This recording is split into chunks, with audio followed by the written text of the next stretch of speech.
Certo, né? De novo tentando aqui e aguardando.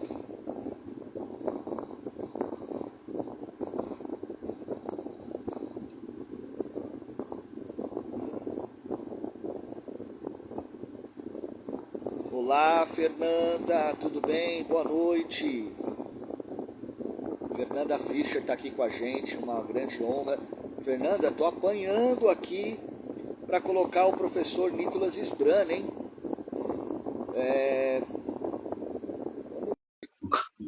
Porque tá um pouquinho complicado aqui. Opa, peraí. Entrou o professor Nicolas. Caramba, meu. Agora é o meu fone de ouvido. Deixa eu entender o que está acontecendo. Tá me ouvindo bem? Peraí. Só vou. Eita, nós. E aí, Fê, beleza? O Luciano tá com umas dificuldades aí.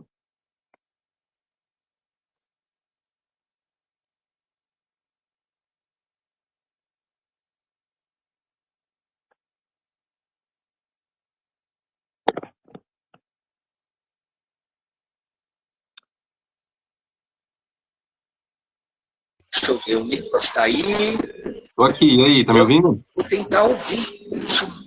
Peraí, Não tá me acho que ouvindo? agora vai funcionar. Deixa eu ver. Não. Ah, pera. Acho que eu já sei o que é.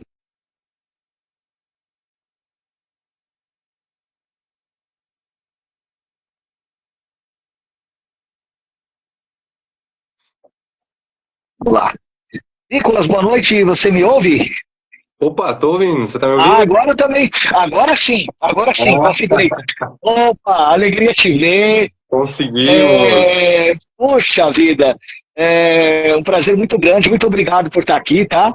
Eu que agradeço. E, e comece se apresentando então aí pra gente aí.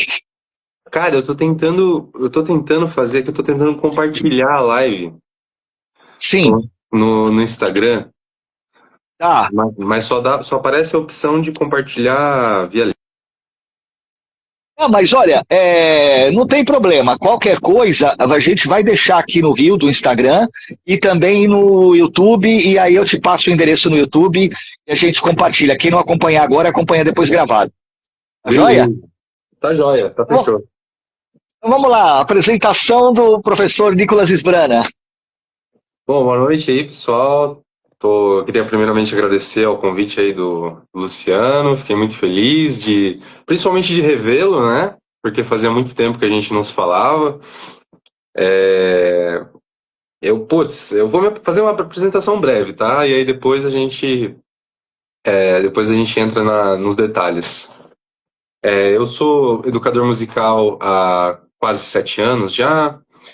Estou aí no ramo da música, do ensino particular, né, do ensino privado de música, e geralmente trabalho com aulas particulares, mas agora também comecei a trabalhar na rede municipal, né, que tem sido a grande virada da minha vida, assim, um estilo de aula que eu não estava acostumado, mas que está sendo muito gratificante e muito bom para o meu conhecimento, para a minha formação, assim, também, de estar iniciando esse novo ciclo, assim, com crianças, com a faixa etária, com turmas mesmo, né, um volume de aulas maior, mas também continuo com as aulas particulares em casa, geralmente de violão, guitarra ou piano.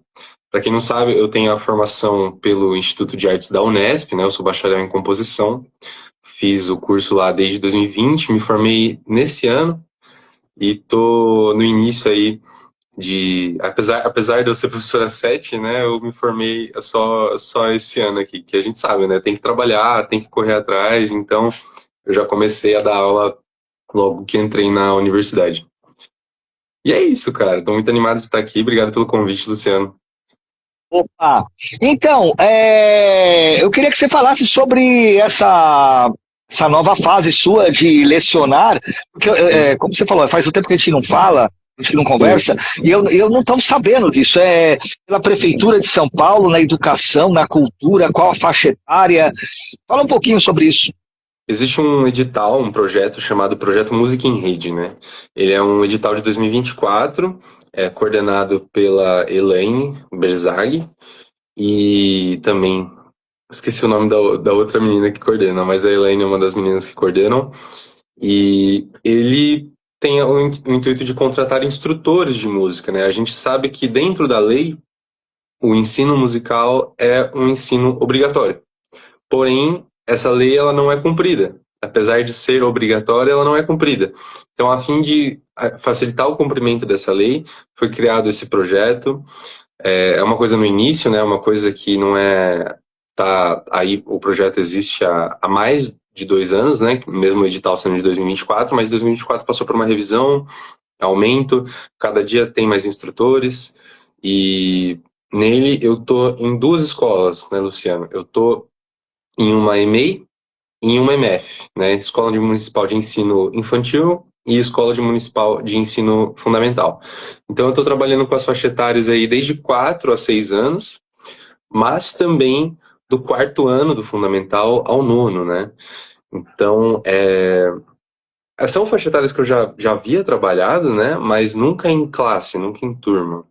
E dei início a esse trabalho em maio, mas no momento que eu dei início, teve a famosa greve dos professores aí da rede municipal. Não sei se você ficou sabendo, né? Sim, Os professores vieram à greve. Você mesmo que era o... Você ainda tá na creche? sim, sim. Legal, então você sabe. Aí a gente entrou, né, e foi bem conturbado, assim, no começo, né, porque a escola estava paralisada, os professores estavam paralisados, as turmas estavam reduzidas, tinha turma que não vinha.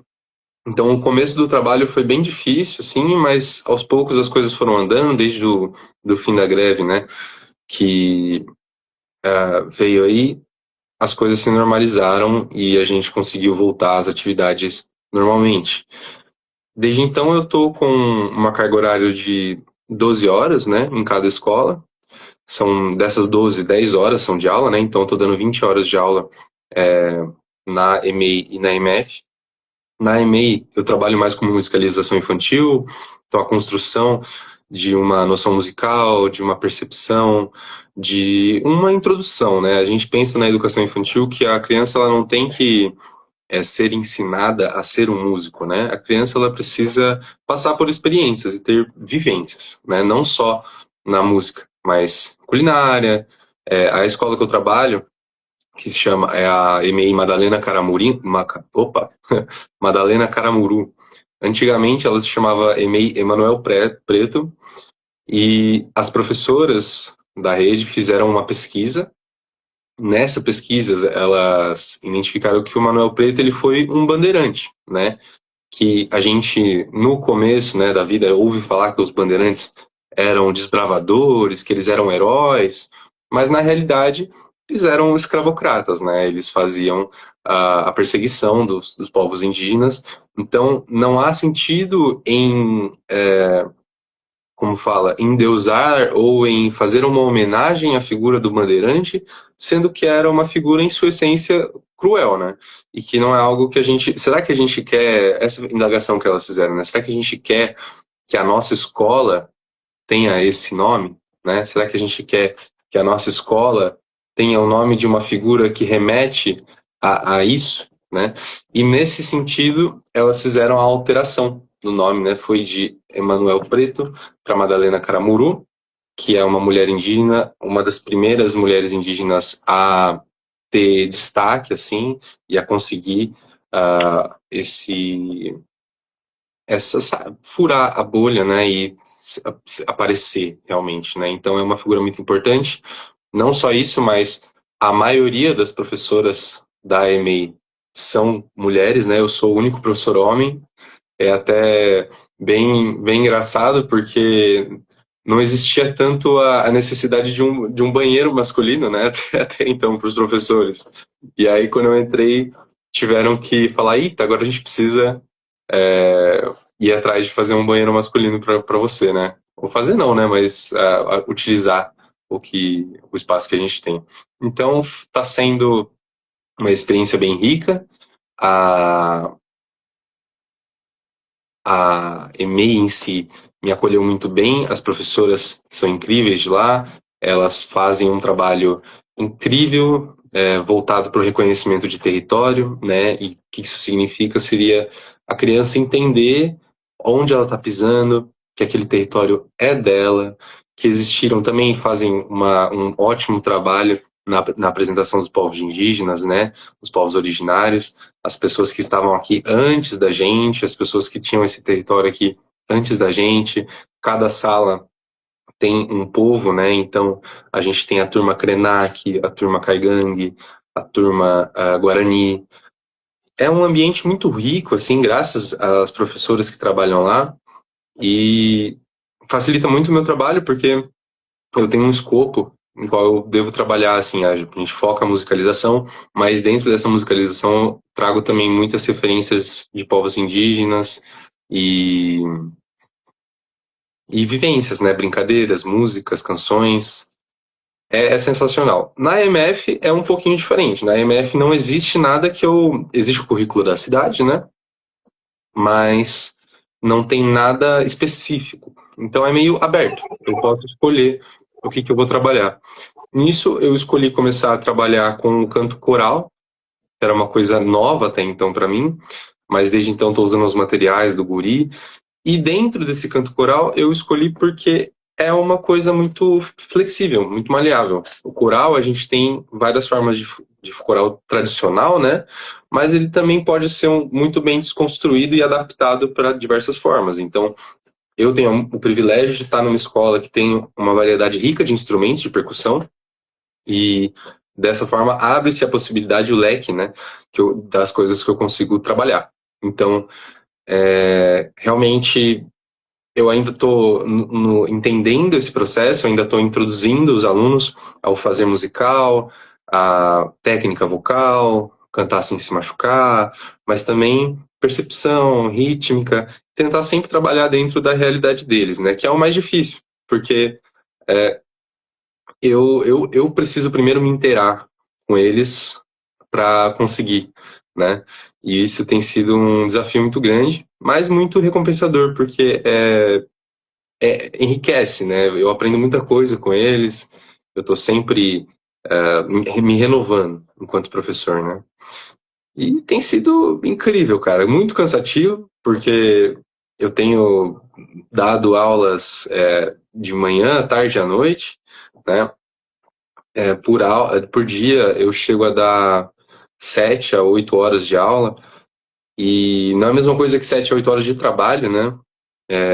7 a 8 horas de aula. Então é um volume muito grande, é muito cansativo. E aí isso acarreta em pouco tempo para algumas coisas, né? Entre elas, esse pouco tempo de tocar, de ser músico mesmo, né? Porque uma coisa, você é músico quando você é educador, mas eu acho que todo educador músico tem o lado músico, o lado performático, o lado que gosta de tocar, o lado que gosta de performar, estudar.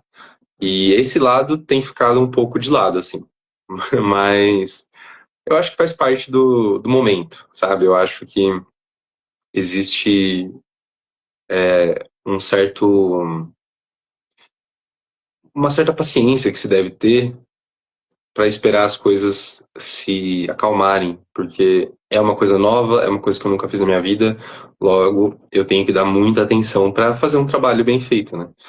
E assim que as coisas forem se adaptando, que eu for conseguindo me alinhar com o serviço, assim eu vou também ter mais experiência para conseguir deixar essa agenda mais flexível, de uma forma que eu consiga abranger ambos os lados, né? Mas por enquanto tá de lado um pouco. Bem, eu trabalho em creche na Prefeitura Municipal de Ferraz e Vasconcelos. O professor Nicolas é na Prefeitura de São Paulo. Né? Sim. Essas escolas são próximas que você trabalha, a distância entre elas? Sim, eu tenho muita sorte disso. Elas não são só próximas entre elas, mas elas são próximas a mim, né? Elas ficam na freguesia do Ó, e da minha casa até elas, de ônibus, levam uns 30 minutos, e entre as escolas eu levo 20 minutos andando, cerca de 20 minutos andando. que parece muito para uma rotina, assim, mas é pertinho, assim, sabe? Eu vou de uma eu vou para outra, não demoro 20 minutos. Ali é um pouco complicado para a questão de almoço, assim, tem que sair, comer um lanchinho, uma coisa bem rápida e já ir de uma para outra. Mas fica ali na região da Freguesia do Ó, que é uma região muito boa também, gosto bastante de lá. E eu tenho esse privilégio de ter uma localidade bem boa, assim, de conseguir fazer essa permutação entre elas sem problema. Vou te perguntar, como eu trabalho com creche, eu fico curioso, e aí o pessoal da creche também vai assistir ou está assistindo, as professoras. Eu trabalhei numa outra creche que as crianças até 4 anos, elas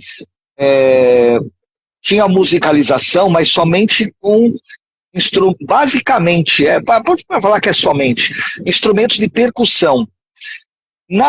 Na EMEI que você trabalha, crianças até 4 anos de idade, você usa instrumentos de percussão, também o canto, porque eu também já vi o canto em algumas creches, e principalmente músicas referente à cultura afro-brasileira e também indígena, atendendo à legislação e tudo mais. Você trabalha nessa perspectiva também? Sim. O que acontece? A voz e os instrumentos de percussão acabam sendo muito mais acessíveis, tanto numa perspectiva de trabalho quanto numa perspectiva de verba, realmente, né? Vamos supor que nós façamos uma compra de flautas, né? A EMEI que eu trabalho tem 7 turmas, entre elas varia de 25 a 30 crianças, né? Então vamos chutar baixo, vamos colocar 25, que é mais, né? Mas vamos chutar baixo. Seriam necessárias 25 vezes 7, né? Que aí, vamos lá, 175 flautas, né? Que é uma quantia enorme. E aí, qual que é o problema? A flauta que está sendo usada por uma criança não pode ser usada pela próxima, né?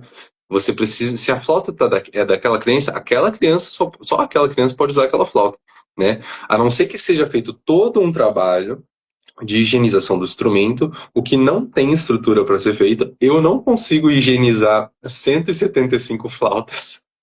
Então, acaba sendo um limitador. O instrumento de percussão, não, né? Você, precisa limpar ele, passa um pano ali, acabou.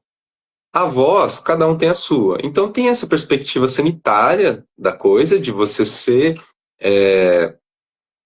cuidadoso com isso, né?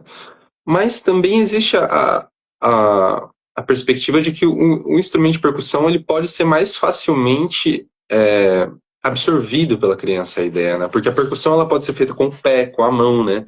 A gente trabalha muito o Barbatuques, que é um grupo de percussão corporal, então é uma coisa de mais fácil assimilação, né? E é isso, é isso. Inclusive, até se eu corrigir até a mesma criança... Perdão, você falou alguma coisa? Não é até 4 anos, é de 4 a 6 anos. Entendi. Ainda que uma única criança utilize um único instrumento, ainda precisa higienização, né? Então, também... Ainda mais que quando a gente assopra, né? Ainda, quando se canta também, quando se canta você já tem, quando veio a pandemia, né?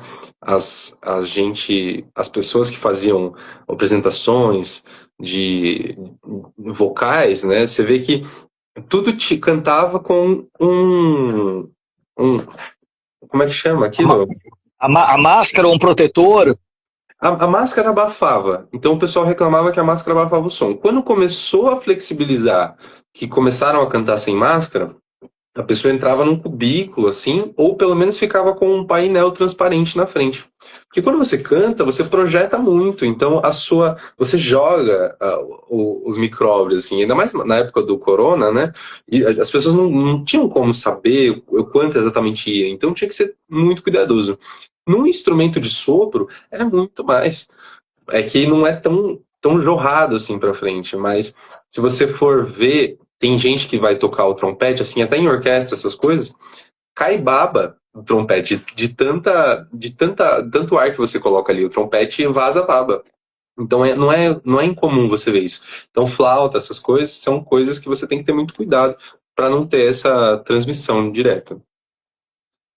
É, eu tenho duas perguntas para você, da Desirê, a colega minha da creche, de uma das creches que eu trabalhei. Sim. Ela perguntou, a primeira questão, como você descobriu sua vocação para tocar, né? E qual a sua inspiração? As bandas, os músicos que te motivaram assim, levar um interesse para tocar? Eu acredito que isso veio mudando ao longo dos tempos, né? Porque você, desde 6 anos, começa tocando, É, né? veio mudando e está constantemente mudando também. Sim, Eu sim. comecei a tocar com 6 anos muito por conta do meu pai, né? O meu pai era músico, hoje ele é músico amador, né? Mas na época ele vivia disso, ele tocava na noite, tinha banda, fazia música, festa de baile, sempre tocou música a vida inteira dele. Então, quando eu descobri isso, né? Ali com 6 anos que você começa a ter essa noção, fiquei, caramba, eu também quero, né? Então, com 6 anos eu ganhei o meu primeiro violão, né?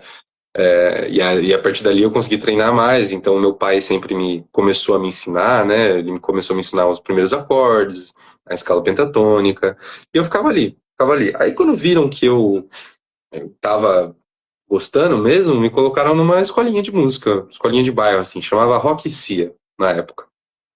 E eu gostei pra caramba, peguei minha primeira guitarrinha, na época foi R$ 300, uma guitarra e um amplificador juntos, assim, da Fênix, que eu tenho ela até hoje. E eu lembro até que tinha, a guitarra que eu peguei era um padrão Sunburst, que é um padrão parecido com esse aqui, tá aqui atrás. E aí quando chegou a guitarra, veio a errada, veio uma preta. E eu fiquei, não, eu não quero essa, eu quero a que eu escolhi. Aí tiveram que esperar mais um pouco para vir a guitarra certa. E aí nessa escola tinha um professor que era muito bacana, muito incrível, assim, ele era muito animado, eu esqueci o nome dele, assim, porque eu era muito pequeno, mas ele deixava as aulas todas muito animadas, ele me fazia dar muita risada, e ele tocava pra caramba. Acho que hoje ele tocava até que normal, tanto quanto eu toco hoje, só que pra mim, criança, né, olhando, eu ficava, nossa, esse cara é muito bom, tal. Então me animava muito, assim, né, pra tocar. Então eu devo muito isso a ele e que eu fico até tem essa coisa meio amarga da vida, né, de nunca mais ter encontrado ele, né? Mas eu ainda torço aí que um dia eu vou esbarrar ele. E só que depois ele saiu da escola. Oi? Essa escola existe ainda? Não existe mais. Digo, talvez exista, mas não no mesmo lugar ali, né? E ele foi cuidar de um estacionamento depois, né? A profissão do músico é muito volátil, é muito. Tem muita gente que não é um músico formado e entra na música e se dá bem. Tem gente que é músico formado e não se dá. É muito volátil, assim. Então ele foi cuidar do estacionamento depois, assim. É que na época eu não entendia, né? E só que quando ele saiu da escola, eu me desmotivei a continuar. Então eu fui parando um pouquinho, fui parando, aí fiquei um tempo sem tocar, depois voltei, aí parei de novo, aí voltei. Aí eu fiquei nessa, parava, voltava, parava, voltava, parava, voltava. Aí quando eu me mudei para São Paulo, isso lá em Sorocaba, né? Que eu não sou de São Paulo. Aí quando eu me mudei para São Paulo, depois de 2 anos aqui, um amigo meu me apresentou um professor que é o Tiago Antonieto. Ele é professor até hoje, ele também atende aqui na Vila Madalena, mas eu não vou divulgar ele que eu quero eu quero dar um para mim. Mas ele é incrível assim, ele me ajudou muito, me colocou, foi o primeiro cara que eu senti que eu estava realmente estudando música ali, me cobrava bastante, eu era um bom aluno também, fazia tudo que ele pedia. E aí quando eu cheguei no terceiro ano do ensino médio, eu eu achava que eu ia fazer física, né, ou química, que eu gostava, sempre gostei muito dessas áreas, né, então eu tava tentando prestar para aquilo, né. E aí ele me perguntou por que você não faz música. Só que eu lembro que na época eu olhei para ele sério, assim, 100% sério e falei, mas existe faculdade de música? E aí ele falou que existia, me apresentou o universo. E quando eu comecei a realmente estudar para o vestibular, eu comecei a me interessar muito, principalmente por história. História da música. E, e aí ali eu me apaixonei. Aí eu prestei o vestibular pela primeira vez. Fui completamente amassado pelo sistema, não passei. Peguei, tipo, tirei abaixo da nota de corte da prova de música, assim. E lá eu conheci uma professora, que hoje é minha amiga muito querida, e é a vocalista da minha banda também, a Melissa. E ela era professora desse cursinho chamado Da Capo.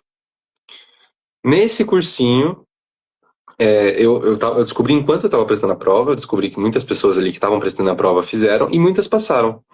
E aí, nesse cursinho, eu fui prestar o vestibular para entrar no cursinho, prestei, passei, fiquei enchendo o saco dela no Facebook na época, falando quando que vai ser a prova, quando que vai ser a prova, quando que vai ser a prova.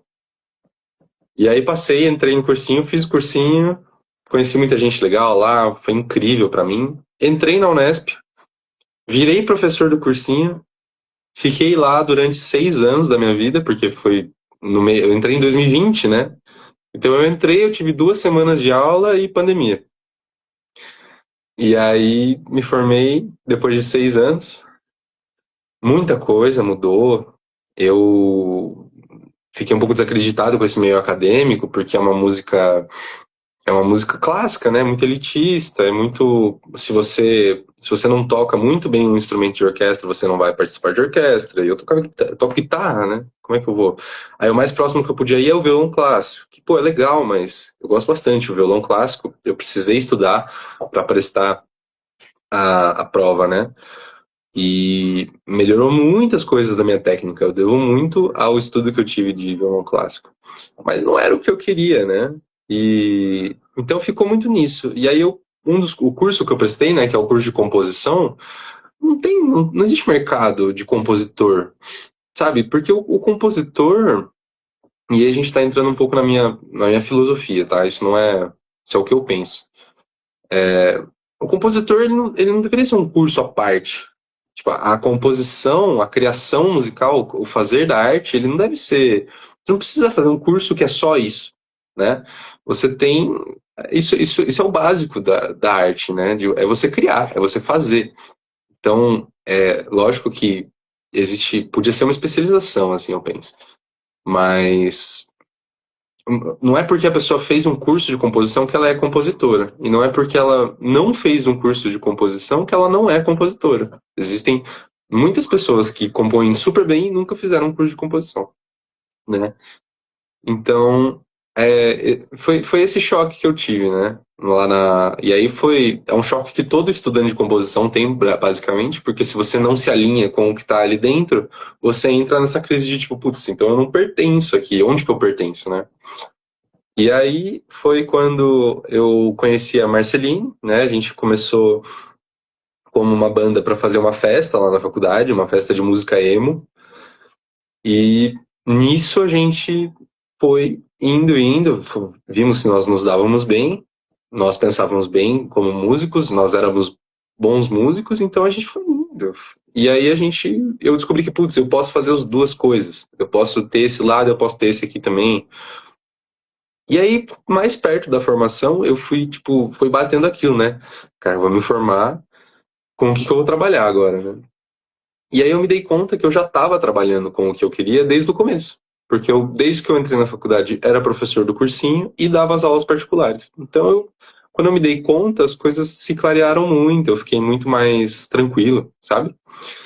E aí, me formei, entrei de cabeça nesse negócio de fazer dar certo, porque aí bate aquela ansiedade, né? Tipo, putz, agora eu preciso fazer dinheiro, preciso viver, preciso sair da casa da minha mãe, preciso, né? Muita, muita coisa vem.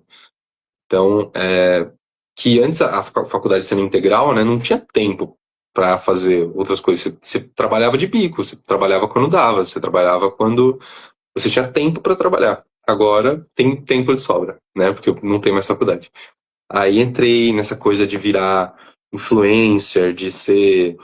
Não influencer, né? Mas você movimentar a sua página no Instagram, você fazer publicidade, não publicidade de terceiro, né? Mas tráfego pago, a sua própria publicidade.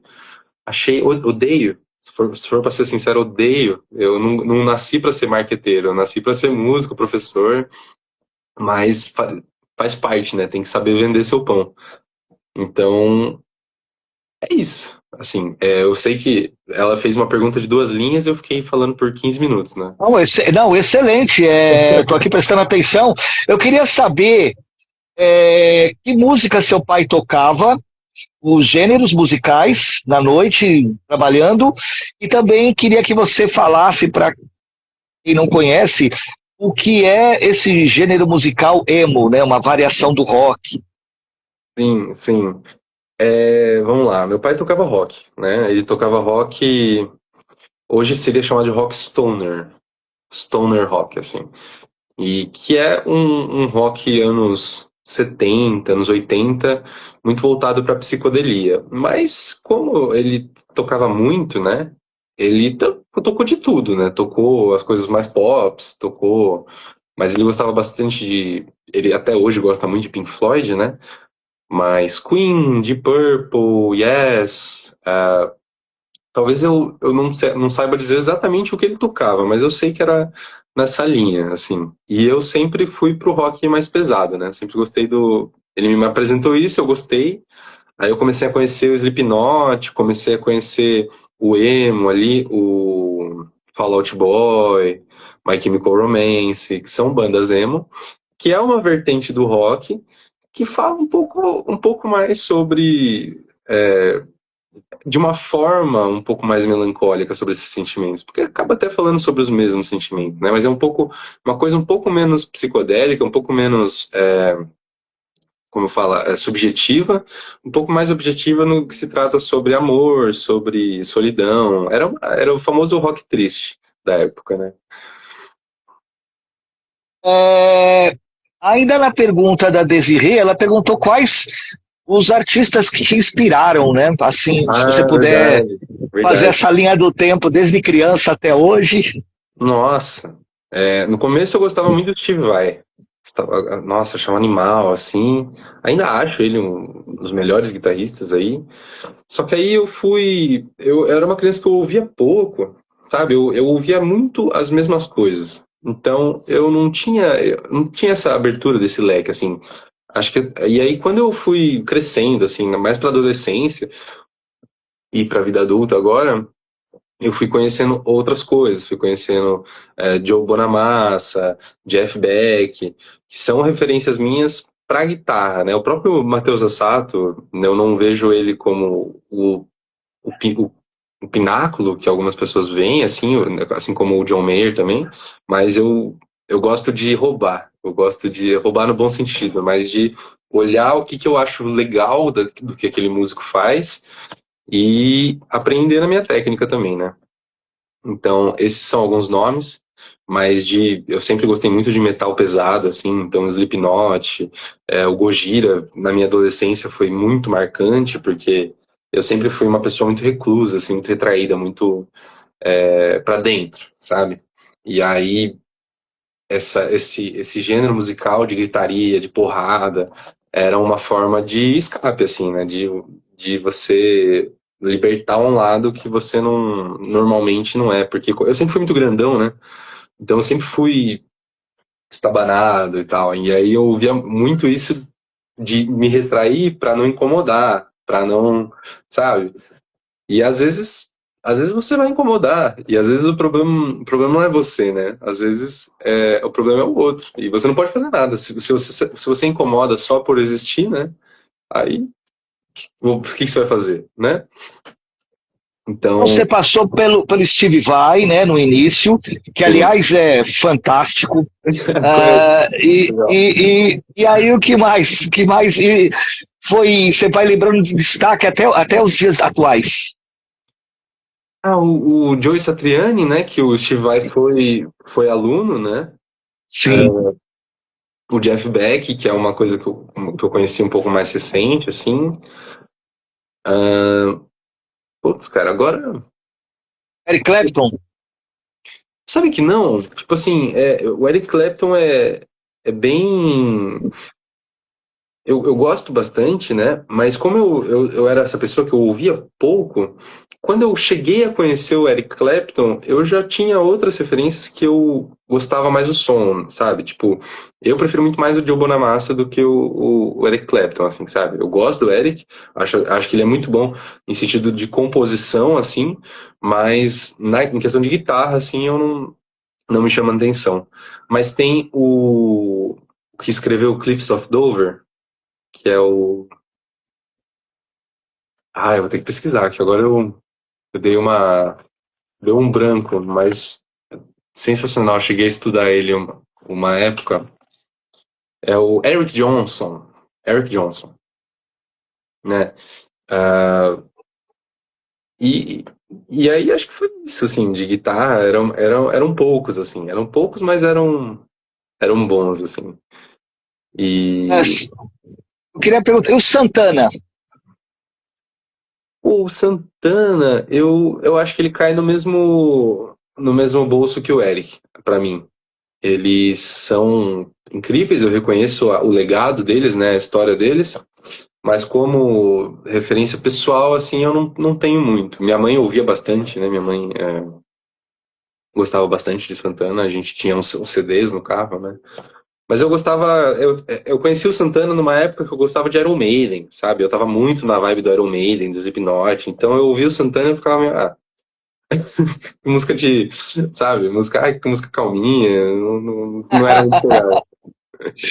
Você curte System of Down? Claro, nossa, claro. Esse daí foi uma das referências quando eu era pequena. Ah, legal. Tava É, muito. A Desirê que fez a pergunta, ela adora, aliás, ela chegou agora há pouco na live. Desirê, a primeira Bem, pergunta foi feita, depois você volta para ver, mas vamos seguir. Tem outra pergunta da Desirê. Qual a música, ela colocou assim, entre aspas, mais difícil, eu diria, mais desafiadora que você já tocou? Eu imagino também que essa pergunta deve ter uma linha do tempo. Em cada período da sua vida, um determinado desafio. Eu lembro que um tempo atrás você colocou no seu Instagram, não sei se era uma música do Viper ou uma banda brasileira que você até estava tocando, agora eu não me lembro qual, e você falando da dificuldade dessa música. Então, eu queria que você falasse as músicas que te desafiaram em alguns períodos da sua vida, na infância, na adolescência, hoje. uhum, uhum. Cara, vamos lá. A primeira música que eu. Toda música é difícil, né? Quando você vai pegar pela primeira vez. Faço uma analogia muito que eu adoro falar sempre, que é a da caixa de ferramentas, né? Toda música é como se você fosse montar uma estrutura, um móvel, um armário, uma porta. E o seu conhecimento é essa caixa. Você adquire novos martelos, parafusos, furadeiras, tudo que você precisa para montar aquilo, né? Às vezes você se depara com uma música que ela requer uma ferramenta que você ainda não tem. E aí você vai ter esse obstáculo. Só que aí depois que você tirar ela e você aprender e você fazer daquela ferramenta sua, você vai ter ela no seu arsenal. Quando aparecer outra música que requer aquela ferramenta, vai ser mais fácil de aprender ela porque você já vai ter, né?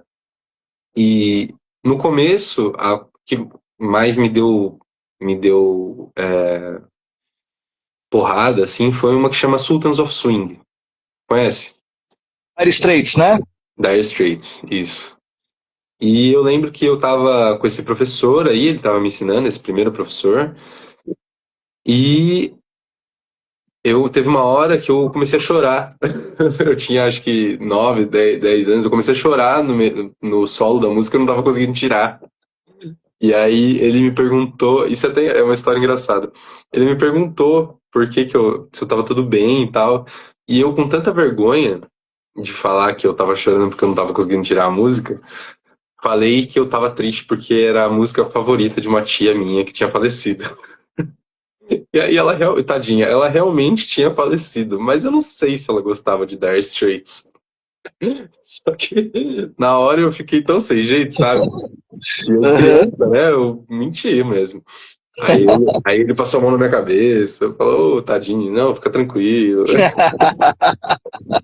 Mas eu tomei uma surra dessa aí. Mas acho que depois, assim, pra vida adulta, a que você falou, né, que foi a mais difícil, ela não é uma música difícil no todo dela, mas os 25% do final é muito difícil e eu não consigo tocar até hoje, que é uma música do Hermeto Pascoal, que chama. Olha, na hora de falar dá o branco, né? Mas é uma música do Hermeto, Chorinho pra ele, chama. E é uma digitação que eu nunca tinha trabalhado, nunca tinha visto, e aí o final da música é muito, muito, muito rápido. E aí eu não consigo tocar até hoje. Pra mim, essa é a música mais difícil que eu já aprendi, né? Que eu tô aprendendo ainda. É, você, além da banda Marceline, eu quero que você fale um pouco mais dessa banda, você tocou em outras bandas também? Cara, pior que não. A Marceline foi a minha primeira banda. Eu toquei em outros projetos depois da Marceline, né? Eu toquei num projeto que chama Girassol, do Renan Valdez, que é um amigo que também foi professor desse cursinho meu. E, e acho que só, assim, eu fiz participações em teatro, assim, com bandas de teatro, uma coisa mais experimental. Eu toquei em muitas ocasiões, assim, mas de ter uma banda, de fazer uma banda, é a Marceline. Fora isso, eu já toquei em covers, já toquei em covers, teatros, outros projetos que eram mais pontuais, assim, mais de banda, que é um trabalho contínuo de acompanhamento, só a Marceline.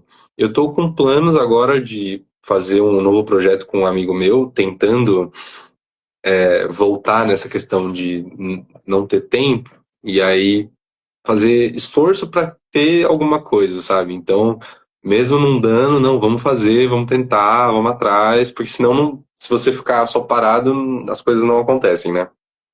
Então, no momento, só Marceline, mas tô sempre querendo tocar. Sim. Os covers que você tocou, você pode falar algum pra gente e pode tocar alguma coisa aí pra gente, sei lá, no violão, o que tiver na tua cabeça, só pra não ficar só na conversa, todo mundo tá querendo te ouvir, sabe? Pelo menos uma palhinha, eu sei que não é Ah, querendo abusar, o que eu você se posso, eu sentir posso. confortável. Nossa, cara, fico nervoso, assim, porque me dá um branco nessas horas. Não, calma. O que eu toco, o que eu toco, Mas o que eu dos toco. covers, o cover que você destaca que você fez, cover de quais bandas, enfim, de músicas. O primeiro show, assim, de cover foi essa festa que a gente fez de Emo anos 2000, né? Foi um setzinho acho que era 1 hora e meia de set, uma coisa assim. E foi a primeira vez que eu fiz um show mesmo, de pegar de cabo a rabo e tocar as músicas. Mas recentemente eu participei de um show de uma banda chamada Kraus, que é um cover de Slipknot. E ali foi animal, assim, nunca tinha tocado um metal pesado, assim, para público, para um pessoal que conhecia, né, a música. Então foi uma outra sensação, assim, uma coisa diferente. Eu gostei, viciei, só que eu sou substituto do cara que normalmente faz, né? Então, para eu fazer de novo, eu tenho que ficar torcendo para ele faltar. E o maldito não falta. Só quando eu esquecer todas as músicas, ele vai me chamar, quer ver? Quando eu tiver sem tempo nenhum, ele vai chamar. Deixa eu te perguntar, e você tocar uma música que você gosta de uma banda que você gosta? Você falou do Slipknot. Você pode descrever um pouco a sensação que dá um prazer elevado ao cubo, né? Você tocar a música que você gosta, que a banda também você curte, e o público também gosta. É uma junção da fome com a vontade de comer, né? É uma massagem no ego, entendeu? É uma massagem no ego, porque eu tava acostumado com tocar em tipo, banda autoral, né? Então, uns, como posso dizer?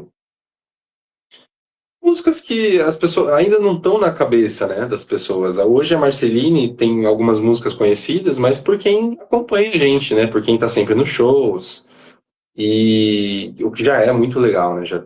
Mas o Slipknot é uma febre até hoje, né, e fez parte ali desse ciclo também dos anos 2000 do metal pesado, né.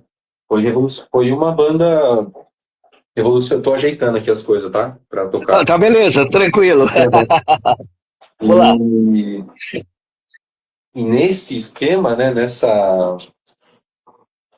linha, tocar músicas onde fazer um show, né, de 40 pessoas para 100, 200, foi um pulo, assim, sabe, para mim. Apesar de ser pequeno ainda, né, foi uma energia diferente, né? 200 pessoas cantando a mesma música é outra, é uma outra, você sente, sabe? Você sente no palco.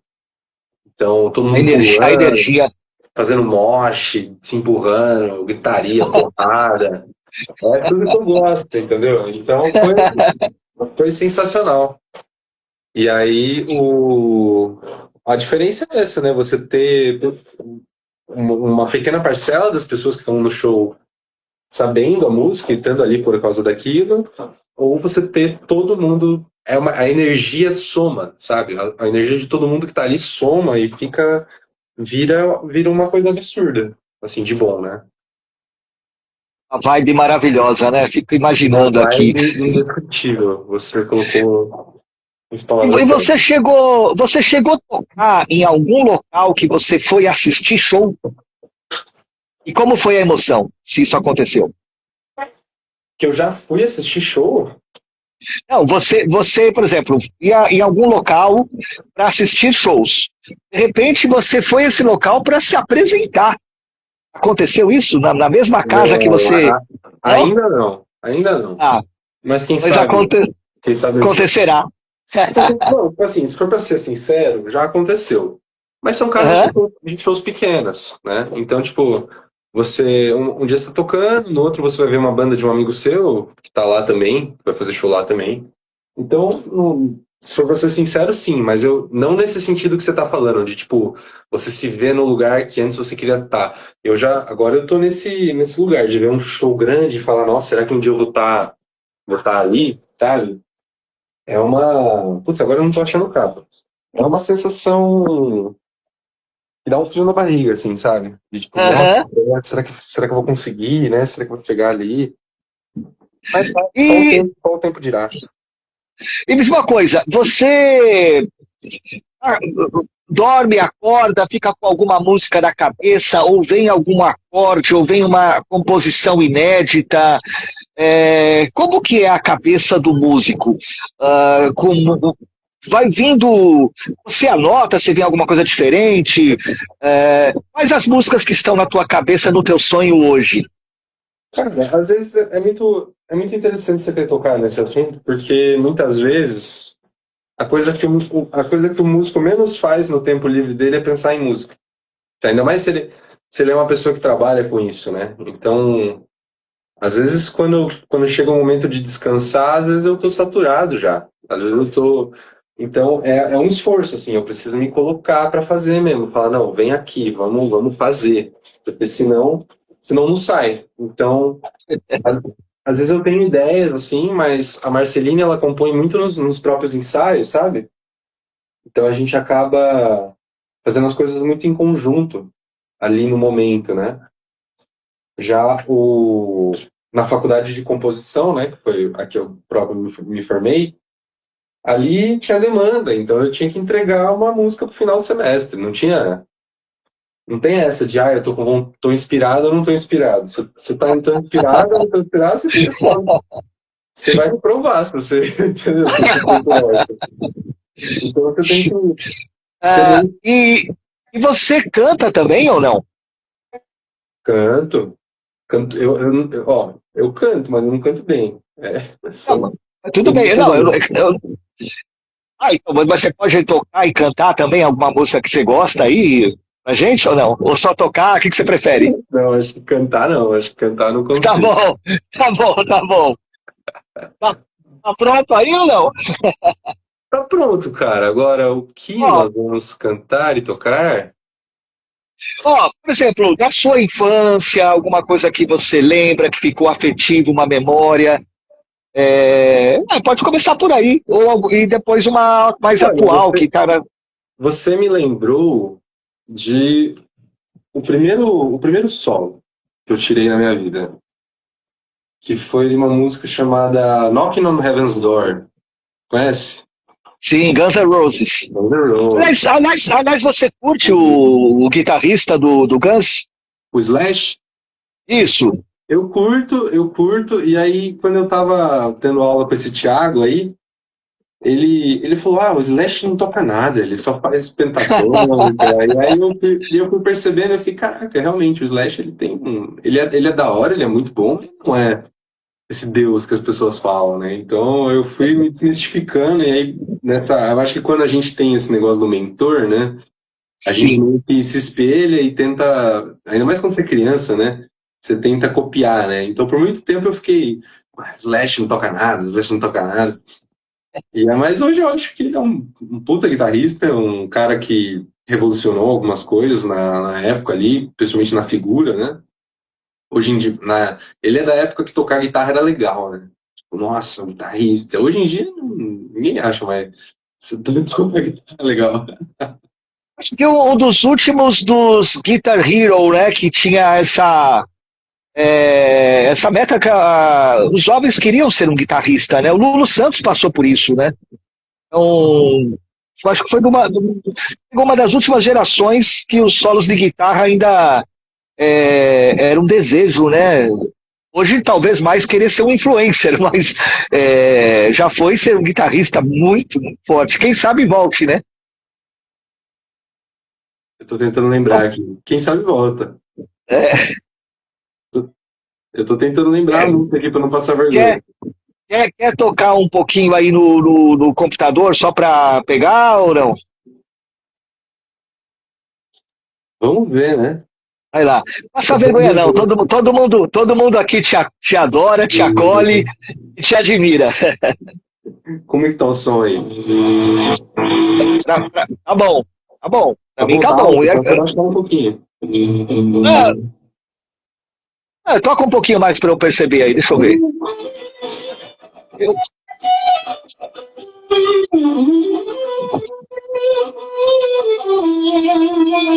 tá bom, Boa?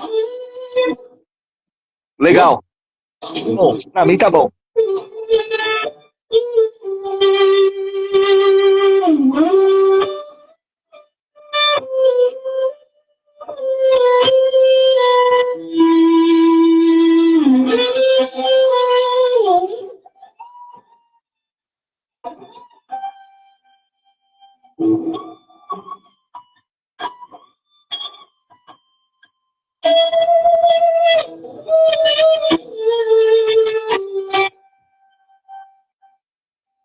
Tem. Esse Beleza, daí. beleza, beleza. Eu só não tô aplaudindo porque eu tô segurando aqui o pedestal que quebrou, cara. E aí se eu vou tentar aqui rapidinho, senão ele vai cair. Na semana passada eu perdi a caneta, essa quebrou o pedestal, meu, tá uma loucura aqui. É, e, e aí, você começou com violão, então, primeiro, depois foi pra guitarra. Comecei com violão, depois pra guitarra, mas foi bem rápido essa fase, viu? Porque Uhum. eu sempre gostei mais da guitarra. E o teclado, como é que chegou o piano na sua vida? Cara, o teclado veio por causa do vestibular da faculdade. Eu precisei começar a estudar para passar. Depois, na faculdade, eu tive 4 semestres de piano. Então, foi uma coisa que ao longo da formação foi incorporada assim na minha vida, né? Não era uma coisa que eu sempre gostei, sempre toquei, né? Mas acabou que por conta de é, satélites, como é que fala? Ali que estavam no meio ali, né? Eu acabei incorporando. Eu não sou um pianista exímio, né? Eu sei o básico, o intermediário de piano, mas eu tento sempre ser muito sincero com os alunos, que olha, quando você chegar no nível que eu vejo que eu não consigo mais te levar, sabe, bola pra frente, outro professor, e é isso aí. Eu acho que é até ruim você ter o mesmo professor sempre, sabe? Eu acho que as pessoas têm que conhecer novos métodos, novas cores, assim, sabe? Então, acho até legal a pessoa trocar de professor. Mas o piano foi o período da universidade. é, Ele ainda te ajuda muito como ferramenta para compor? Ou você também utiliza o violão para compor ou vai direto na guitarra? Olha, Luciano, depende bastante, viu? Se eu acho que hoje em dia, quando eu componho para grupos instrumentais como orquestra, por exemplo, eu uso muito o piano, né? Porque como ele é um piano que ele tem uma extensão, né, uma tessitura gigantesca ali, né? Ele vai desde as notas mais graves até as notas mais agudas que a orquestra consegue produzir.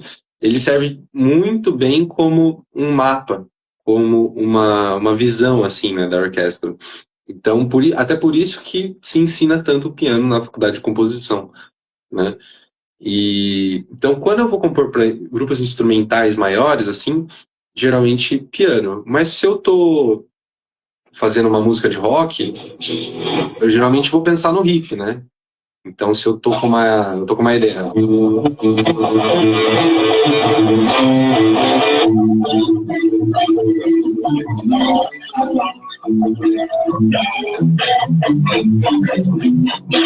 E aí eu vou desenvolver essa ideia, e geralmente com os outros, né? Eu não toco bateria, então a baterista vai fazer a parte dela, o vocalista vai fazer a parte dela, as outras, e a gente vai construir.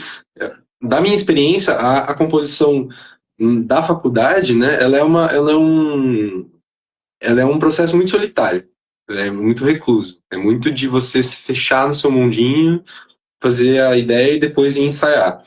Que é o oposto da composição em banda, assim, você pode chegar com uma música pronta, mas geralmente é algo conjunto. É o processo de criação coletivo, né? Sim. Lembra o teatro, isso aí. Olha, a Desirê, ela aplaudiu a sua performance, tá? Obrigado. É, e também ela colocou aqui, ó, meu sonho é tocar piano. Depois a gente vai deixar aqui na descrição o seu contato. Bem, tem o seu Instagram, tudo. Eventualmente, quem quiser conversar mais a respeito e ver, eu recomendo bastante. Cheguei a fazer um curso contigo nas férias, quero voltar, né? Fiz de violão, quero voltar. Estou só aguardando resolver algumas questões do autismo, né? Redução da jornada de trabalho e tal, mas a gente vai dar sequência. O violão está aqui parado e eu fiquei assim tocado pelo que você falou, né? Que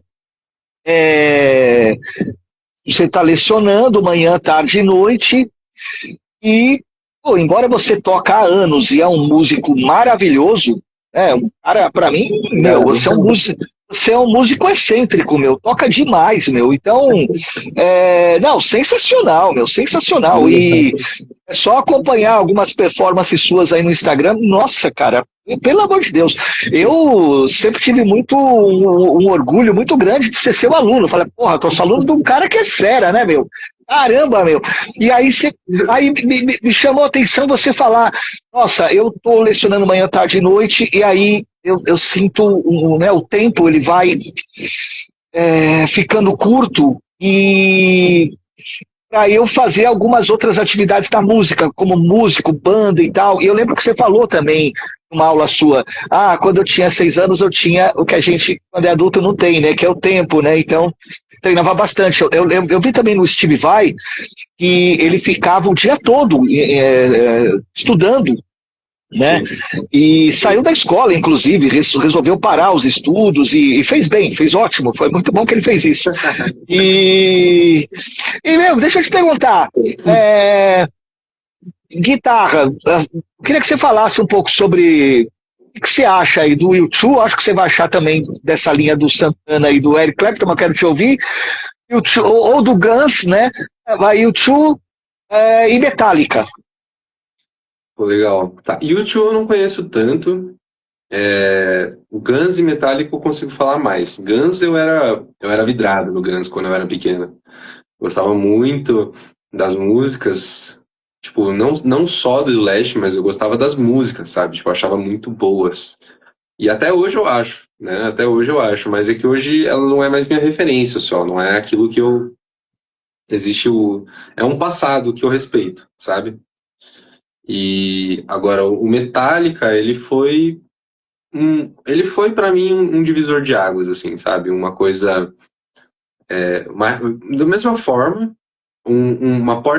a porta de entrada para as drogas, né? Ele me apresentou o metal. Então, o Master of, quando eu ouvi, né? Eu tinha um tio que gostava bastante.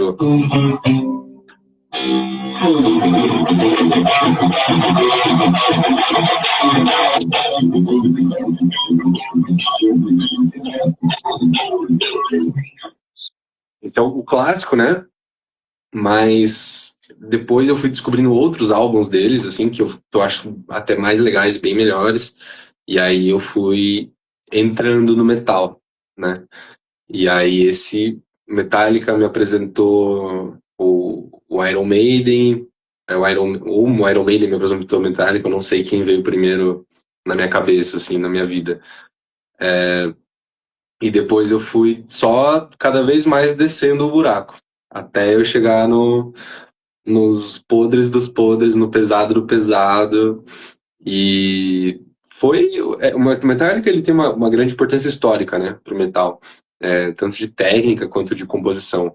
E só que hoje em dia não é o que eu curto, entendeu? É um passado, né? Legal, Ah, legal. Ó, aqui tem um elogio para você do José Luiz Paula Leite. Falou, você é maravilhoso, está aplaudindo aqui. esse José É, Luiz Paula Leite aí, cara, é meu pai. Opa! Que prazer, que honra, que alegria! Ô, seu José, olha, seu filho é maravilhoso, hein? É maravilhoso. Parabéns pela educação do seu filho, fantástico. A Tem uma Desirê, apresentou aí. ela escreveu aqui: fiquei maravilhada quando tocou na série Stranger Things. Acho Isso, que você também. terceira E temporada lá, né? Animal, animal. ó, quem quiser fazer pergunta, pode fazer. Eu estou olhando aqui a Desirê, o seu José Meu pai. Luiz Paula Leite. Todo mundo pode fazer pergunta aqui. E eu vou colocar aqui. Você falou do Iron Maiden. Eu imagino que você é da mesma época, talvez você passou a gostar também do AC/DC, né? Ou não? Putz, cara, eu sempre achei o AC/DC muito, muito chato. Tadinho. Eu respeito Sim. demais a história deles, o que eles fizeram, e eu acho que mas eu sempre achei muito, sei lá, tipo, não era minha vibe, sabe? E aí Sim, eu vi as pessoas ali e tal, e agora, mais velho, eu tô gostando mais de AC/DC, porque olha só. sei lá, hoje em dia, é muito raro eu não gostar de algo, porque tudo que eu tento conhecer, eu tento enxergar o melhor daquilo. Então, aí ó, a Daisy sabe como é que é. É, sim, Então eu tento enxergar o AC/DC pela história dele hoje, pelo quão importante eles são para a história do rock, né? E aí quando eu coloco essa ótica, eu aproveito mais a música e me sinto mais contemplado ali. Eu fico, pô, eles são bons, eles são legais, eles são incríveis, sabe? Tipo, AC/DC é uma puta banda. Mas não é o que eu gosto de tocar, por exemplo. é, aproveitar que seu pai está aqui, pô, uma música que te lembra que são várias músicas, várias histórias, mas que você sempre gostou de ouvir o seu pai tocar, e se você já tocou essa música junto com seu pai, que eu não sei qual é a música, e se pode dar uma palhinha aí, e mais uma outra questão, aqui é tudo minha, uma avalanche, mas pode mandar Desirê, seu José Luiz, Paula Leite, e todo mundo que está aqui acompanhando a live. Eu queria saber o que você curte hoje, suas Ah, referências hoje, tá. Ó, nacionais e internacionais. Ah, uma música que eu sempre lembro do meu pai tocando. Peraí. Tava frio, aí esquentou, aí ficou frio de novo, aí a guitarra ela sofre um pouco disso. Sim. Você já tocou essa música com o seu pai? Essa que você gosta ou não? Já só tocaram juntos? Acho que a gente eu e meu pai a gente tocou poucas músicas juntos. Aham. Essa eu não sei se a gente tocou, Ah, mas é uma chama Wish You Were Here do o Bee Gees? Ah, não, do. Pink É Pink, Floyd. Pink Floyd, né? Pink Floyd, tá. Maravilhosa.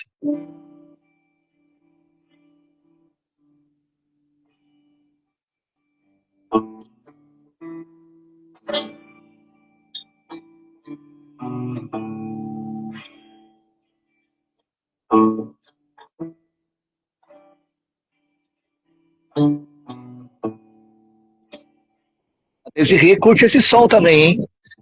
Wish you were here me now. Muito legal.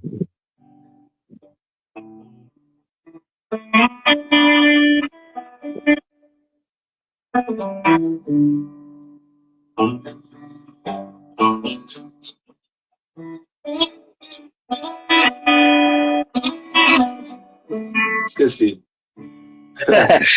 Quer tocar um pouquinho no computador para pegar ou não? No computador, Não sei, você está em frente ao computador, você está em frente a algum aparelho aí, eu tô no para computador. acessar, para acessar a internet, só para você pegar um pouquinho a música, te ajudar? Ah, não. Não? Isso, Ah, fica então tranquilo. tranquilo. Não, tá tranquilo. E mesma coisa, e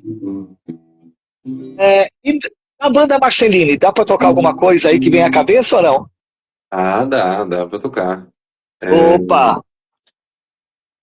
Não sei se tocar ou se. Bom, dá pra fazer. A gente tá O produzindo um seu, EP, né? só, Agora. só, só um pouquinho, o seu pai aqui, ó, adorou, hein? Você tocando Wish You Were Here, do Pink Floyd, é, Não foi muito não, aplaudindo. né? Não, mas é sensacional. Nossa, Pink Floyd, maravilhoso. Olha, da Marceline, É, é difícil tocar sem ter a banda toda, sabe? Eu me sinto tão sim. estranho, porque Não, tudo bem. Então, eu o que vem na sempre. tua, o que vem à tua cabeça agora, ou daqui a pouquinho, que você poderia também dar mais uma palhinha pra gente? Porque a gente adora ver você tocando. Você tem muita habilidade, tem muita técnica, conhecimento, e a gente é seu fã. Ah, Tá cara, entre amigos. putz, cara, eu gosto muito de fazer improvisação. Eu posso tentar tocar aquela que eu falei que é a mais difícil, né? Eu já. Boa! É, vamos lá.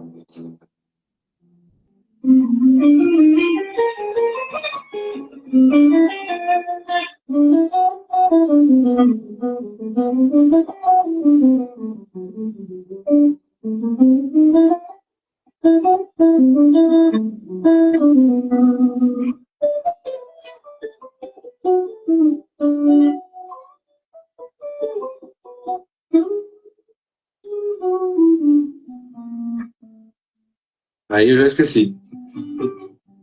Ah, mas excelente, excelente. Vou aplaudir Ah, rapidinho para não cair o meu pedestal aqui. Olha, mas eu lembro que você publicou. Opa, deixa eu pode falar, desculpa. Ah, tá, não. É o Hermeto Pascoal aí que você tá tocando, né? Hermeto, é. Tá. Pior que Então, você. nem chegou na parte difícil da música, eu só esqueci. Não, ficou maravilhoso. Eu lembro que você publicou no Instagram uma música que você considerou bem desafiadora. Eu acho que era do Angra. Você tá lembrado?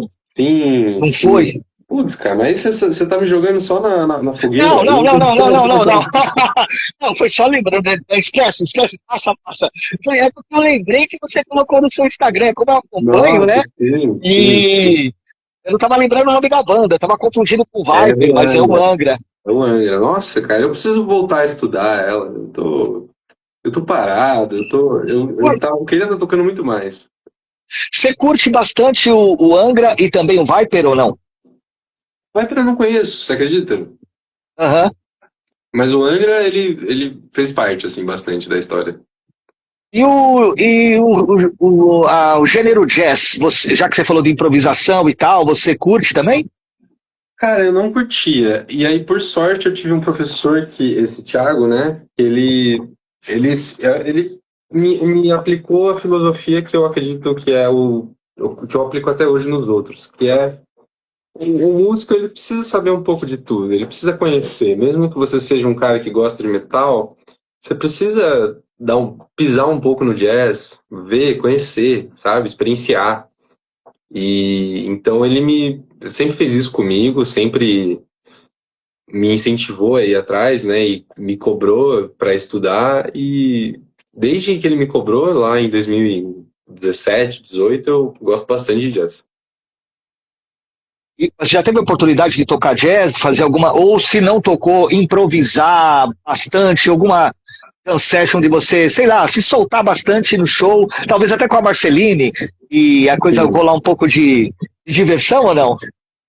sim, já cheguei, já chegou. E é incrível. O jazz é uma forma de expressão que permite muita liberdade, assim, né? São liberdades dentro das regras, mas são liberdades. E aí, quando você junta com as pessoas e faz.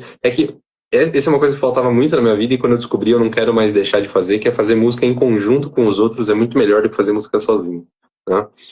Então, o jazz entrou nesse lugar na minha vida, assim, de fazer música em conjunto. Eu queria refletir com você, ouvir a sua leitura sobre a questão a música ela ter uma certa. Tudo bem, o jazz ele tem uma base do. Pode improvisar, mas assim, a música no geral, inclusive o jazz, ela tem alguma certa previsibilidade, ela tem uma certa ordem, uma certa regularidade. Isso para a pessoa autista, especialmente, é muito importante de ter um certo roteiro. Aliás, queria saber se você tem crianças autistas na EMEI que estudam com você e também se tem na MF estudantes autistas. E o que você percebeu na relação deles com a música? Eu, com um creche que eu trabalhei, agora estou na secretaria, mas vi muito essa questão da música como comunicação, como expressão, assim como eles falarem outro idioma também, aprender inglês, aprender a se alfabetizar mais rapidamente. E eu, por ser autista também, essa relação com a música que ela permite para mim, como autista, uma expressividade que eu dificilmente teria sem a música, né? E tem uma certa previsibilidade da música, o acorde. Queria até que você falasse um pouquinho o que é um acorde, uma mini aula aqui pra gente, né? O que é uma nota, e se faz sentido o que eu estou falando, e me corrija no que for necessário, por favor, hein? Tá, vamos por partes, então. Se eu esquecer de alguma coisa, você me avisa. Faz muito Beleza. sentido o que você está falando, e sim, eu tenho estudantes autistas nas escolas, variam, tem o suporte um, 2 e 3, né? Com os suportes um e 2 já é mais fácil de se conectar, assim, eles estão sempre muito presentes nas aulas, gostam bastante de fazer, mas é uma coisa que eu até, uma certa vergonha que eu carrego, que eu não consigo me conectar ainda com os de suporte 3. É muito difícil. Eles estão no mundo, eles são geralmente não verbais, e eles estão no mundo deles, eles não querem, eles estão ali e eles não querem ir. A primeira vez que eu tive uma interação, realmente, que eu vi que a aluna autista quis fazer parte da aula foi quando eu trouxe instrumentos, quando a gente começou a tocar. Aí ela quis pegar, quis tocar, e aí ela ainda assim não estava fazendo com todo mundo, mas ela estava lá tocando a música dela.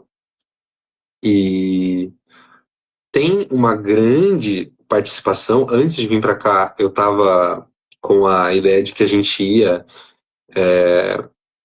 falar sobre esse assunto, né? Então eu dei uma pesquisada, eu li um artigo da Universidade Estadual do Rio Grande do Norte que fala da relação entre a educação especial de música e a comunicação social das crianças autistas. Então, não só como isso tem um benefício musical para elas, mas como aumenta a comunicação delas, ajuda a entender a comunicação. Então, é um estudo muito legal, posso mandar para você depois, inclusive são 13 páginas só, é bem curtinho. E, enfim, fiquei fascinado ali pelo negócio. Estudar sobre o autismo está sendo parte da minha rotina também, porque eu quero muito tentar incluir essas crianças ali junto com a turma, né? E olha, eu não sei se, assim, tudo tudo pode ser experienciado pela criança autista, né? Tudo pode ser experienciado pela criança, pelo adulto autista, mas depende de como é apresentado. Então, quando a gente está falando de música, não existe algo na música que torne ela de mais fácil de mais fácil experiência para a criança autista. Até porque vai variar do tipo de música, né? Talvez um tipo de música, da mesma forma que você tem seletividade alimentar, você também pode ter sensibilidade auditiva a determinados tipos de sons. Então, podem ser que alguns estilos de músicas não agradem elas e outros agradem. Existe essa seletividade também ali. Então, eu não acho que exista algo de inato na música, que todo autista vai gostar e todo autista vai sentir uma conexão instantânea, mas existe uma questão sobre essa ordem e sobre essa forma como a música se desenvolve dentro da linguagem, né? A gente vê muito a música como... Quantas vezes você já não ouviu falar que a música e a matemática tem muita coisa a ver, música é uma exata, nossa, música e física, elas têm muito a ver quando você fala do aspecto físico da música, onda sonora, métrica, nossa, é matemática, ok. Mas se a gente for parar para analisar mesmo o que é a música, ela é muito mais próxima de uma linguagem do que de uma exata. A música, ela é um idioma. Você fala música, você se expressa com música, você tem artifícios de comunicação dentro da música e musicais, né? Então, a forma como você toca a mesma frase muda a intenção dela, né? Isso é linguagem. Então, quando a gente entra nesse aspecto de linguagem, existe domínio da linguagem. E aí existe familiarização, reconhecimento da linguagem. E tudo isso está envolto no aprender musical, né? E aí a gente... Como que eu dou uma aula aqui, né, de música, sendo que a gente está falando de uma linguagem que é múltipla. Existem muitas formas de se fazê-la, existem muitas formas de organizar, né? Então a gente vai ter rock, a gente vai ter pop, a gente vai ter jazz, a gente vai ter blues, a gente vai ter a música indiana, a música japonesa, a música russa, sabe? E cada uma delas vai ter a sua característica específica da região, né? E aí a gente tentando puxar esse gancho, né, do... Eu não acho que exista o inato que a criança autista vá, mas eu acho que ela pode aprender e ela pode ser muito bem apresentada aquilo dependendo da forma como for apresentada. Então, dependendo de como você faz aquilo ser deglutido pela criança, ela tem mais chance de aderir ao que você está falando e ao que você está mostrando para ela. E aí, a partir disso, ela vai construir a relação dela com aquilo. Eu imagino que talvez eu tenha sido seu primeiro aluno autista, né? Sei, porque nem eu sabia que era autista e já fazia o curso com você, então descobri Olha, recentemente. particular, sim.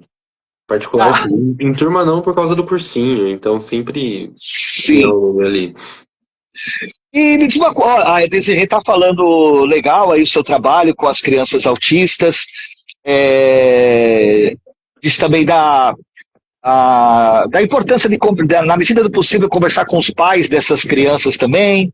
E eu queria perguntar para você, na EMF, você tem estudante roqueiro que gosta de rock na EMF, Não, por exemplo? Ainda não? todas são roqueiras. Ah, Eu é? até surpreso. Eles gostam de É rock, mesmo? K-pop, eles gostam de rock, K-pop, forró, funk e rap. É isso. Eles gostam disso. Tipo, ou eles gostam só de um, ou eles gostam de um desses, sabe? Entendi. Cinco dominantes. rock, K-pop, funk, rap e forró. Acabou. Eles gostam disso. Caramba! E na educação infantil? Porque tem algumas músicas infantis que tem um arranjo de rock, pelo menos em escolas que eu trabalhei, né?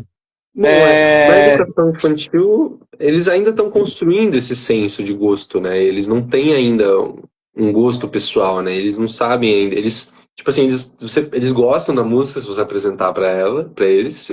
Depende da maneira como você apresenta, né? Apresenta. aham. MPB também, desde MPB também. Esqueci de falar, são 6 aí. Mas eles não têm esse senso de gosto, de gosto crítico, assim, isso daqui eu gosto. Eles sabem falar, eu não gosto, mas eu não sabem por quê. E eles não sabem se eles não gostam dessa música, ou se eles não gostam do gênero. É, é por isso que a gente entra naquela questão do viver, né? Do vivenciar. Eles precisam ter vivências, eles precisam ter experiências. Então eu não posso chegar para eles falando, até porque é uma coisa que eu vejo muito dentro da escola, preconceitos com alguns tipos de gênero musical. Então, muito preconceito com funk, principalmente. Os que mais sofrem preconceito são majoritariamente os estilos musicais que vêm da periferia, né? Então, funk, rap, ou muitas vezes quando esse funk ou esse rap é feito, passa por como é que fala? Uma, uma reconfecção, assim, ele é embranquecido, ele é colocado como status de luxo, aí é aceitável, mas quando é periférico, não. Então aí é preconceito e tal. Nas minhas aulas a regra é, ó, não pode ter palavrão, entendeu? Não pode ter palavrão. Não tendo palavrão, pode ser funk, pode ser rap, pode ser o que você quiser. Não, como educador musical, não posso ser eu que vou falar para a criança que um estilo de música não é permitido. E eu não permito que outras pessoas falem isso também, sabe? Se a gestão fala, eu fico, não, peraí, tem que ser conversado, tem que ser por que que não é permitido? Ah, porque tem palavrão? Calma, não é todo funk que tem palavrão, não é todo rap que tem palavrão. Ah, tem palavrão? Eu tiro. Manda pra mim, eu tiro, eu refaço a música e tiro o palavrão, acabou. Palavrão era o problema, né? Então, agora não tem mais. É o funk do pão de queijo, né? Toca também, esse aí, em Ferraz toca direto. Pão, pão, Funk pão, do pão pão, de pão de queijo? queijo. Mais Nunca vi, gostoso que um beijo, não viu? Ah, e nunca vi. Lá em Ferraz é um hino isso aí, tudo quanto é escola. A Desirê sabe, hein? A gente já tocou, né, Desirê? E diz uma coisa, é, na sua formação acadêmica e também na sua vida, o que você poderia falar, se tem alguma experiência, o que você poderia abordar, já que a gente Tá. falou um pouco do autismo e a música, falar de musicoterapia. Tá. Ó, só avisando aqui, Luciano, eu tô chegando no fim do meu tempo, meu celular tá até Não, acabando a beleza. bateria. Não, vamos encerrar. Vamos Pode só ser essa essa, daí. essa pode ser a última pergunta? Pode ser a última, depois toca um pouquinho para encerrar com uma música, Sim, né? Por com favor. certeza. Não, não, não, tocar não, pelo amor de Deus. Eu tô sem nada, Ah, eu não tô sem nada pra tocar. tá bom. Não, posso tocar um pouquinho, vai, posso tocar sim. Um Ah, um pouquinho. pouquinho, posso. A gente ama você, por favor. Tá? Olha, pode repetir a pergunta só? Onde encaixaria, talvez, na sua vivência, a musicoterapia, não sei se na formação Ah, sim, acadêmica, já que a sim. gente falou do autismo e da música. Sim, sim. Eu não sou musicoterapeuta. A musicoterapia, ela tem outros objetivos, né? Outras que não está relacionado com o ensino musical, né? É utilizar da música para tratar outras questões, né? Então, essa questão entra numa dualidade do que a gente fala, o que é terapêutico, mas não é terapia, né? Então, o que eu faço pode ser terapêutico para muitas pessoas, no sentido de ser um momento do dia, né? O que eu falo para muito aluno, viu? Aqui você está na sua aula de música, você não é para você, sabe? Deixa os problemas lá fora, vem para aula, fica aqui, vamos fazer música, vamos ficar, sabe? Ser um espaço seguro, né? E isso pode ser terapêutico para muita gente, mas não é terapia. Eu não faço musicoterapia, não sou musicoterapeuta. Posso vir a ser um dia, mas com a devida formação, né? É. É isso. Antes de você tocar, quer falar alguma coisa que eu não perguntei, às vezes não veio na cabeça, quer acrescentar alguma mensagem que você Cara, falar, eu pensei em tal coisa. muito feliz de estar conversando com você, tava com saudades, tô feliz de saber que você tá bem. Muitas vezes eu não conseguia te responder, às vezes até porque tô cheio de coisa para fazer, mas também, olha a hora, o dia que a gente teve que marcar, né? Domingo, 6 horas da tarde, para dar certo. Sim, Então, sim. foi desafiador, mas eu tô muito feliz de estar aqui, tô muito feliz de ter me convidado. Pode convidar mais vezes, pode chamar mais vezes, Vamos. vou vir com o maior prazer. Beleza? Beleza. A próxima vez eu vou pedir para você fazer praticamente um show, hein, pra gente, hein, cara? Para Pô, tocar bastante. legal. Então, ó, vamos encerrar agora com a música. Você fala um pouco essa música que você vai tocar significa para você. Conta um pouquinho a história e a gente encerra. Eu gosto muito de uma coisa chamada improvisação livre, que é improvisar o som. E eu gosto disso porque você está fazendo uma música para esse momento, né? Essa música ela nunca vai ser replicada, ela nunca vai ser tocada novamente. Ela é algo daqui, do agora. Então, eu acho que existe um sentido poético nisso. Então, é isso que eu vou fazer. Beleza? Oba! Exclusivo! Vamos lá.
Oh, show de bola! Obrigado! Olha, eu quero agradecer muito aí pelo seu tempo precioso, pelo seu talento maravilhoso. Agradecer muito ao senhor José Luiz Paula Leite. Olha, que coisa maravilhosa prestigiar o filho. A Desirê aqui aplaudindo, ó, muito lindo, ótima melodia de se escutar. Agradecer a todo mundo. A live ela vai ficar no Instagram, no Rio, vai também ser publicada no YouTube. Vou colocar em outras redes também. Passar para o nosso grande músico aqui, para ele também colocar no Instagram dele. Enfim, a gente vai começando, combinando com o tempo corrido. Quem sabe, né, uma volta aí, e foi emocionante, inesquecível para mim, para você, para todo mundo que está acompanhando essa live. É um domingo gostoso que a gente tira, e eu agradeço muito a você por fazer o coração da gente, sabe, ficar um pouco mais assim, aliviado, tranquilo, coisa que a música traz. Muito obrigado, hein? Valeu, Luciano. Obrigado aí, que é isso. Sempre que você precisar, sempre que quiser chamar, tamo aí. Obrigado pelo convite, fiquei muito feliz. Abração, abraço pra banda Marceline, quem sabe você vem com a banda aí. Quem sabe? E parabéns pelas suas aulas. Me manda o material lá da Universidade Federal, vou passar para a diretora da escola que eu tô, né? Você vai contribuir muito. Assim como a sua live, com certeza, vários professores vão acompanhar e vai dar um norte, vai ser uma referência lá em Ferraz, com certeza, mas com certeza além de Ferraz, mas Ferraz com certeza, para esse trabalho de educação musical. Obrigado mesmo, tá? Show de bola, eu que agradeço, Luciano. Um abração para todo mundo aí, obrigado por terem acompanhado. É isso aí. Grande abraço. Fique perto aí no canal do Luciano que vai vir mais coisa. Com certeza. Um abraço, gente. Tchau, tchau. Um abraço. Valeu. Tchau, tchau.